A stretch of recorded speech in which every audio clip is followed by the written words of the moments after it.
దర్శకేంద్రుడు రాఘవేంద్రరావు గారి దర్శకత్వంలో వచ్చినటువంటి చిత్రం సుభాష్ చంద్రబోస్. స్వాతంత్ర సమరయోధుని గాథను సినిమాగా మలిచారు. రాఘవేంద్రరావు గారి యుగళగీతం అనగానే కళ్ళకు కనువిందుగా ఉంటుందనేది జగమెరిగినటువంటి సత్యం. రాఘవేంద్రరావు గారు నిర్మాత దత్తు గారు పిలిపించి ఈ యొక్క యుగళ గీతాన్ని మణిశర్మ గారు ఇచ్చినటువంటి ఒక అద్భుతమైనటువంటి బాణీని నాకు వినిపించారు మహతి స్టూడియోలో.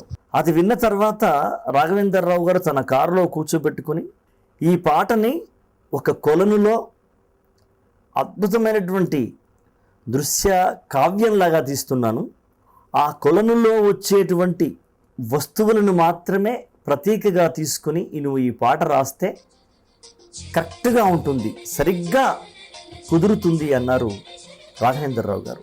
ఇంటికి వెళ్ళి పాట మీద కూర్చోవడం జరిగింది.